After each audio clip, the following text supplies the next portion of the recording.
성도 여러분 반갑습니다. 오늘도 하나님의 은혜 가운데 하나님이 맡기신 사명 열심히 잘 감당해 내신 줄로 믿습니다. 매일 매 순간순간 하나님이 맡기신 일들을 세상 속에서 감당하며 열매를 맺는, 그래서 하나님께 기쁨을 드리는 여러분에게 하나님의 크신 은혜가, 우리 주님의 놀라우신 은총이 풍성하게 성령의 능력으로 임하여 주시기를 간절히 바랍니다.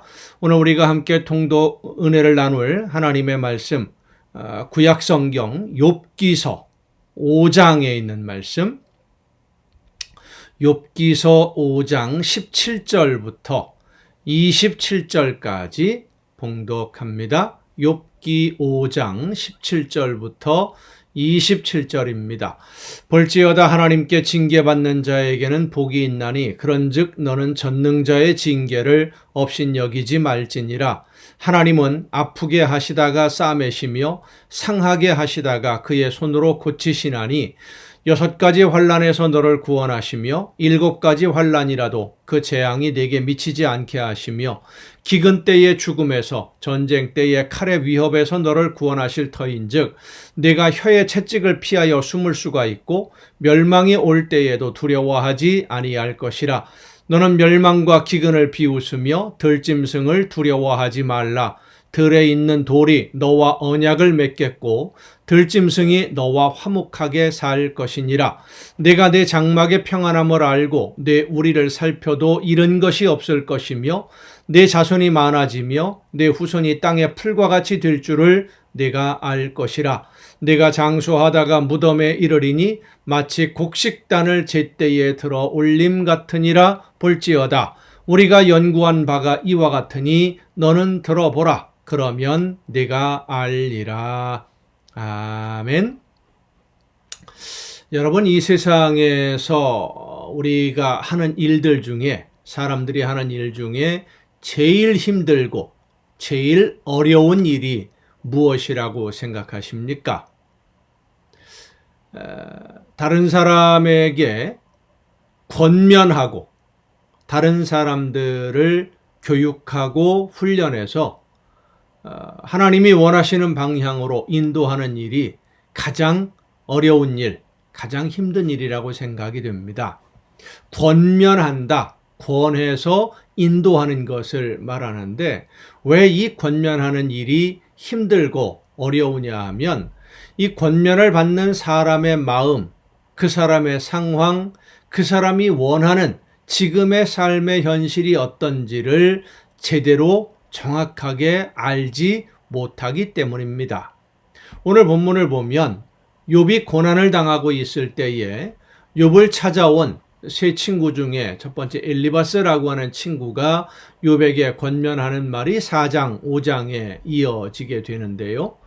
욥의 고난을 대하는 친구들의 여러 교훈들, 이제 계속해서 이 대화가 반복이 되는데 이 엘리바스의 이야기 4장부터 5장까지의 내용을 쭉 읽어보면 틀린 데는 없어요. 일반적으로 볼 때 이 엘리바스의 이야기는 옳은 이야기입니다. 죄인이 회개하고 하나님에게 돌아오면 하나님이 용서해 주시고 다시 회복시켜 주신다. 맞는 이야기 아닙니까? 우리가 일반적으로 알고 있는 이야기지요. 그런데 욥은 그 권면을 받아들일 수가 없었습니다. 욥이 이 권면을 받아들이지 않은 것은 욥이 잘못되었기 때문입니까? 아닙니다. 엘리바스가 권면하는 이 권면의 내용이 욥이 당하는 고난의 의미를 제대로 알지 못하고 하는 권면이었기 때문입니다. 일반적인 생각으로는 그들의 말이 옳은 것이라 할지라도 객관적으로 볼 때에 욥에게 적용될 수 있는 것은 아니었다라고 하는 것입니다. 권면이 이래서 어렵습니다. 옳은 말이라고 하더라도 상황에 따라서 옳은 것이 될 수도 있지만 올바른 처방이 되지 못할 때도 있기 때문입니다. 권면을 하다가 실패하는 대부분의 경우는 내 경험을 중심으로 권면하려고 하기 때문입니다. 나는 이 문제를 이렇게 생각한다.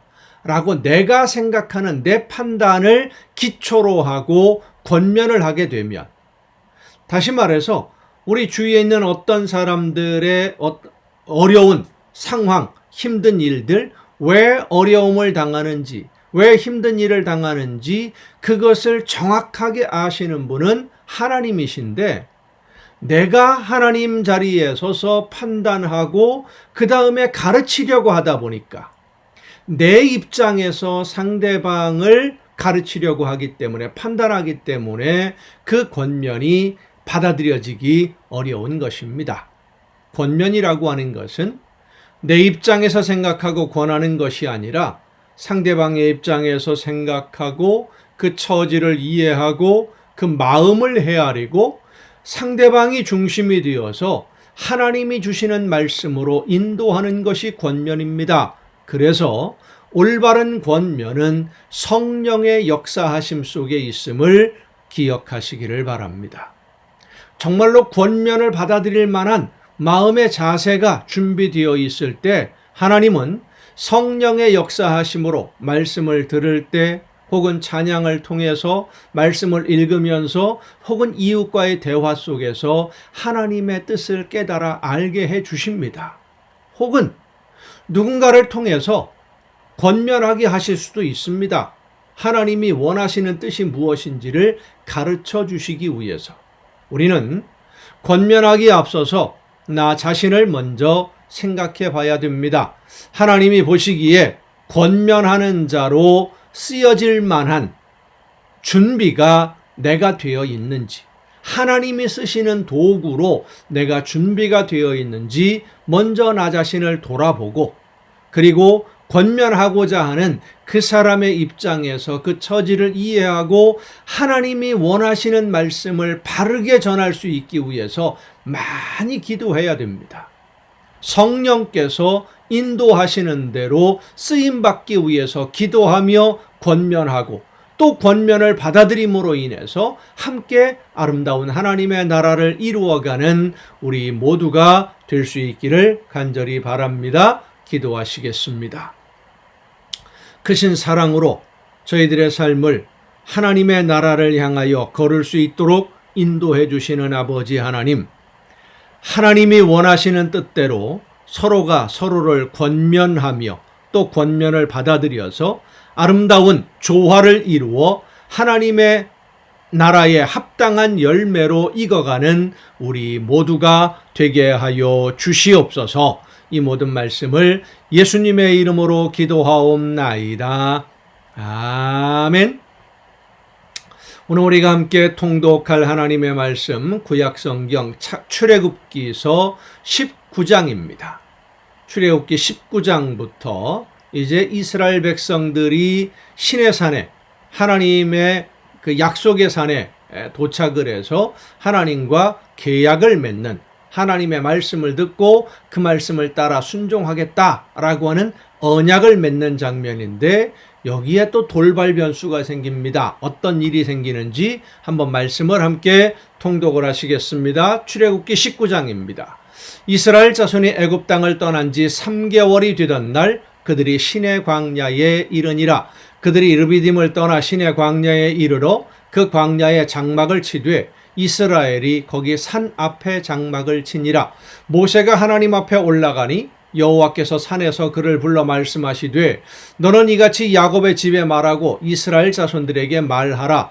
내가 애굽 사람에게 어떻게 행하였음과 내가 어떻게 독수리 날개로 너희를 업어 내게로 인도하였음을 너희가 보았느니라. 세계가 다 내게 속하였나니 너희가 내 말을 잘 듣고 내 언약을 지키면 너희는 모든 민족 중에서 내 소유가 되겠고. 자, 여러분 이 말씀을 보세요. 세계가 다 하나님에게 속해, 하나님의 소유예요. 하나님에게 속해 있으니까. 그런데 너희가 이 말을, 하나님의 말씀을 잘 듣고 지키고 순종하면 모든 민족 중에 내 소유, 하나님의 소유, 모두가 다 하나님의 소유인데 이스라엘 백성들만 특별히 하나님의 소유가 된다는 것은 무엇입니까?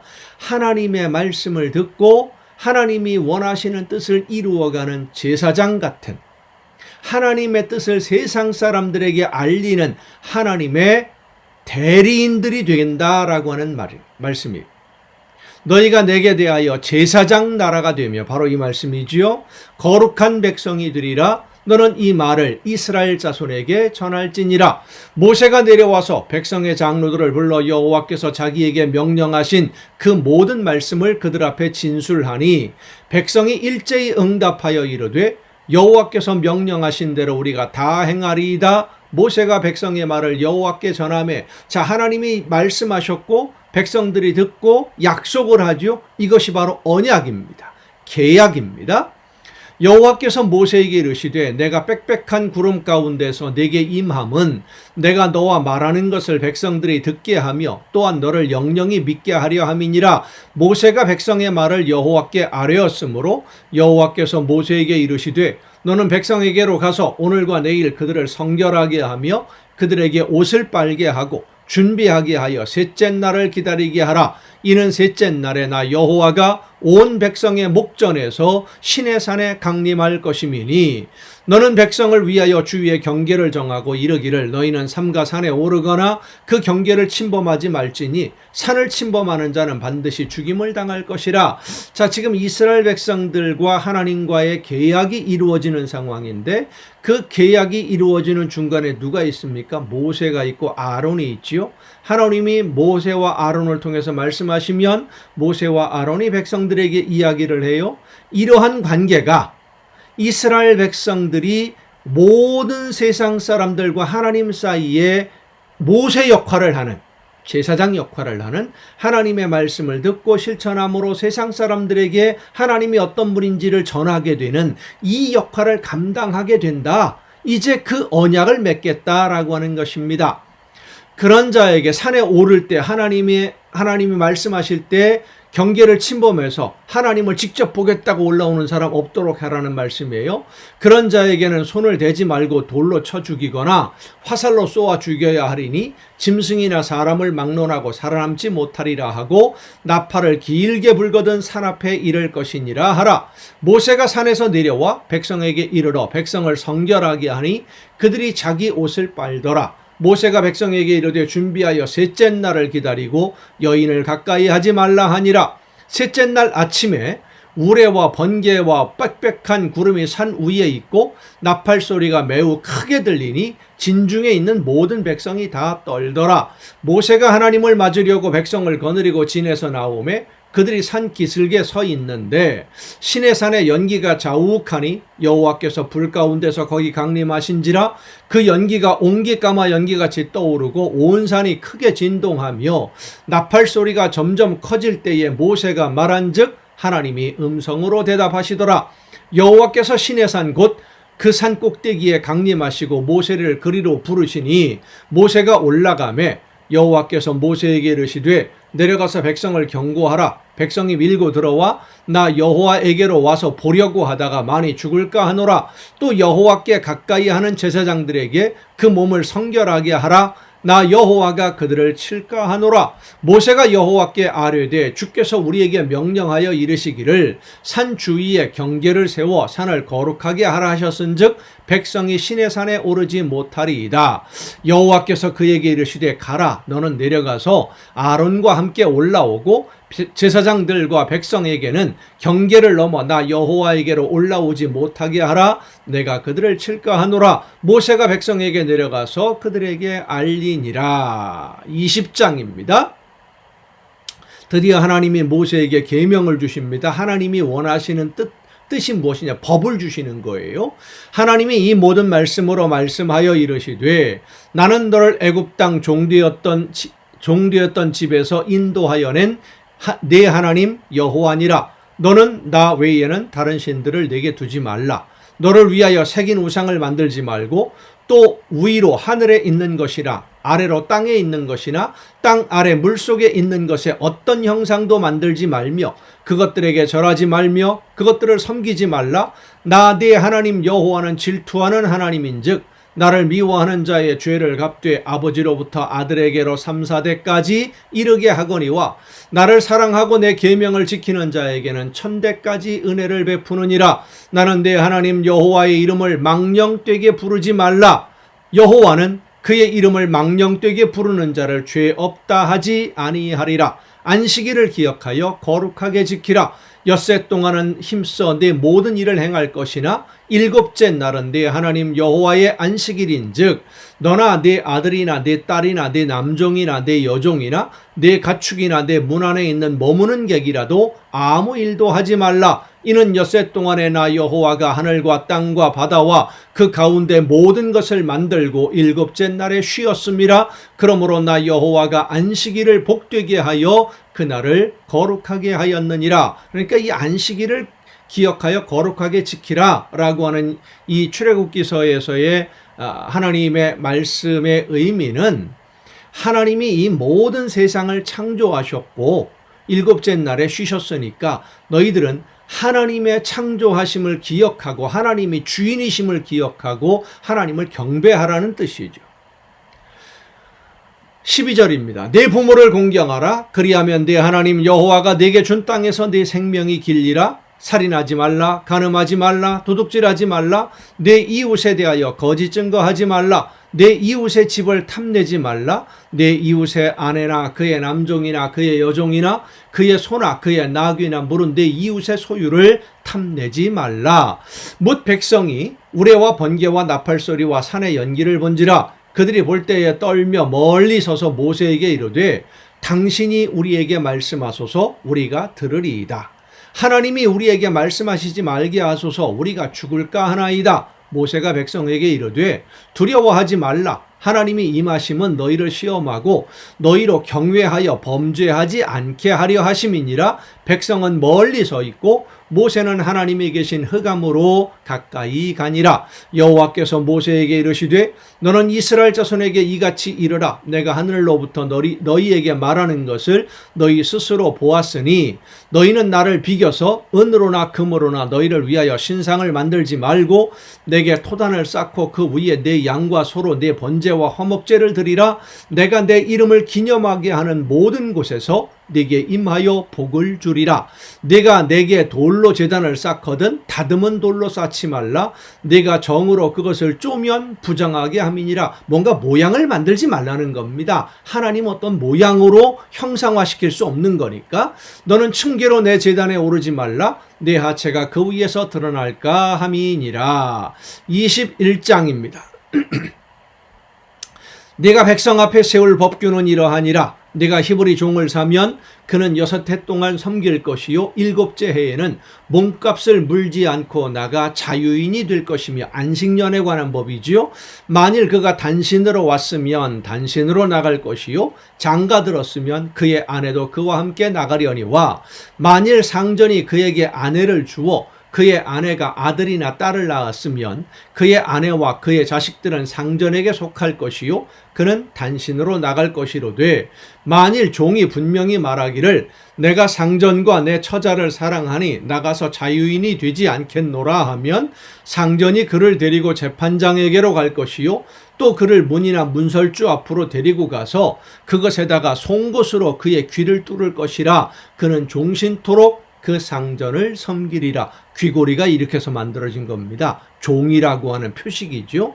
사람이 자기의 딸을 여종으로 팔았으면 그는 남종같이 나오지 못할지며 만일 상전이 그를 기뻐하지 아니하여 상관하지 아니하면 그를 속량하게 할 것이나 상전이 그 여자를 속인 것이 되었으니 외국인에게는 팔지 못할 것이요 만일 그를 자기 아들에게 주기로 하였으면 그를 딸같이 대우할 것이요 만일 상전이 다른 여자에게 장가들지라도 그 여자의 음식과 의복과 동침하는 것은 끊지 말 것이요 그가 이 세 가지를 시행하지 아니하면 여자는 속전을 내지 않고 거저 나가게 할 것이니라. 사람을 쳐 죽인 자는 반드시 죽일 것이나 만일 사람이 고의적으로 한 것이 아니라 나 하나님이 사람을 그의 손에 넘긴 것이면 내가 그를 위하여 한 곳을 정하리니 그 사람이 그리로 도망할 것이며 사람이 그의 이웃을 고의로 죽였으면 너는 그를 내 제단에서라도 잡아내려 죽일지니라. 도피성에 관한 이야기이고요. 그리고 동태복수법, 피에는 피로, 이는 이로, 눈으로는 눈으로 이렇게 갚으라라고 특별히 사람을 죽인 사람은 살인한 자는 절대 용서할 수 없다라는 말씀입니다. 생명은 하나님에게 속한 거니까. 자기 아버지나 어머니를 치는 자는 반드시 죽일지니라. 이 12절부터 보면요, 죽일 사람이 참 많아요. 얼마나 무서운지 모릅니다. 사람을 납치한 자가 그 사람을 팔았든지 자기 수하에 두었든지 그를 반드시 죽일지니라. 납치하면 죽입니다. 자기의 아버지나 어머니를 저주하는 자는 반드시 죽일지니라. 사람이 서로 싸우다가 하나가 돌이나 주먹으로 그의 상대방을 쳤으나 그가 죽지 않고 자리에 누웠다가 지팡이를 짚고 일어나 걸으면 그를 친 자가 형벌은 면하되 그간의 손해를 배상하고 그가 완치되게 할 것이니라. 사람이 매로 남종이나 여종을 쳐서 당장에 죽으면 반드시 형벌을 받으려니와 종도 죽이면 안 되는 겁니다.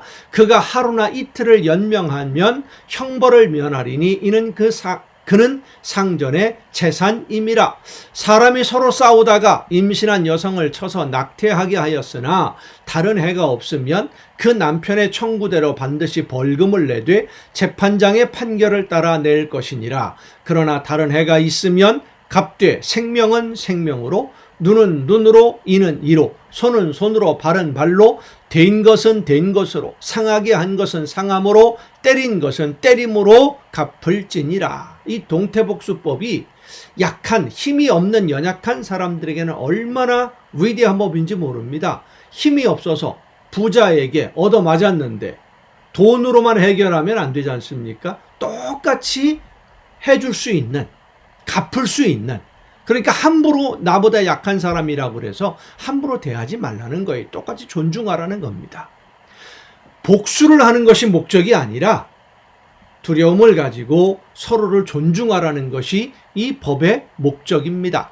사람이 그 남종의 한 눈이나 여종의 한 눈을 쳐서 상하게 하면 그 눈에 대한 보상으로 그를 놓아줄 것이며, 그 남종의 이나 여종의 이를 쳐서 빠뜨리면 그 이에 대한 보상으로 그를 놓아줄지니라. 소가 남자나 여자를 받아서 죽이면 그 소는 반드시 돌로 쳐서 죽일 것이요 그 고기는 먹지 말 것이며 임자는 형벌을 면하려니와, 소가 본래 받는 버릇이 있고 그 임자는 그로 말미암아 경고를 받았으되 단속하지 아니하여 남녀를 막론하고 받아 죽이면 그 소는 돌로 쳐 죽일 것이고 임자도 죽일 것이며, 관리를 못했으니까.